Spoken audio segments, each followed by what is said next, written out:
Welcome, Sage. Thank you. Yeah, I'm Thanks. here with Sage Canaday at the Ultra Race of Champions. It's so great to have you back. You know, we were really excited. We were really fortunate to have you last year.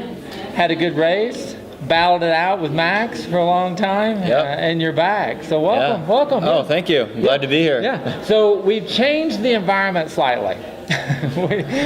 we kept the mountains in and some rocks and that sort of thing, but we've added a little bit of elevation and some altitude and that sort of thing. So, but from what I understand, you've been in Boulder for about a year, right? Yeah. How's that been? Oh, it's been awesome. Yeah. We escaped the flooding last week, 2 weeks ago, so we were lucky there. But training in the mountains, like I come out in the high country in the summer, and getting up high, it's always been a dream of mine to train at altitude. And get out on awesome trails. Right. So I've had friends that have moved to Boulder and moved to altitude to train, and Jeff, for example, Rose has talked about. It seems that his body's continually going through a transition, that sort of thing. How's it been in a year?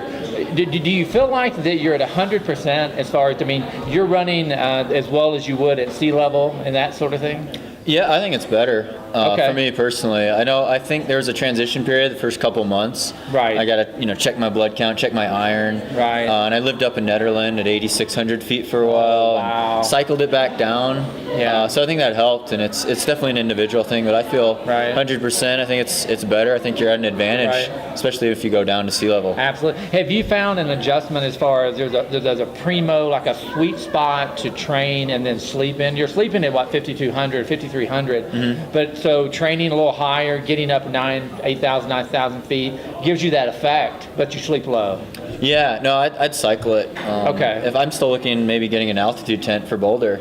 Wow. Yeah. I'd rather sleep high, sleep at 10 or 12. Train at 5. Oh, I see what you're saying. And then, but maybe cycle it. So 3 weeks on, take a couple weeks off, play it by ear. It's definitely a science individual thing. So. Well, absolutely. All of that's going to come into play this weekend. We're going to be ranging between 9 and almost 13,000 feet. Yeah. Looks like we're going to have a little snow up high tomorrow, which will be kind of interesting. But it looks like the day itself, as far as weather, should be absolutely beautiful. Kind of a bluebird, day with the colors. So, how do you think that might play into some of the crusty, snowy action?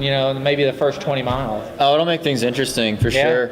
You'll have to look at your footing and be careful there. Maybe the first person will be breaking snow at the top of the passes, and it'll. But there's a transition. There's a good variety. You got pavement. You got different types of trails, more technical, less technical. It'll be interesting to see how muddy things are, how much snow there is. Well, I think it may be cold enough to hopefully help with some of the mud. But one of the things that's really interesting is there's been the talk about, there's the Vail Pass section when you're on the tarmac, coming on the rec path. And I have to say, we've interviewed a couple of guys that, much like you, come from road running, marathoning, and Olympic trials backgrounds, to where Rob Carr, for example, is like, I'm looking forward to that section. I'm kind of, the between Copper and Two Elks Trailhead is a good stretch there. Yeah. And that's why we designed the course that way. We want to test a little bit of everything. How do you feel about that section? I'm looking forward to that section. Exactly. Yeah. It's a fair course. I think it's that's the purpose of it, and it's a great variety, and it's still going to be a challenge because you look at that road section.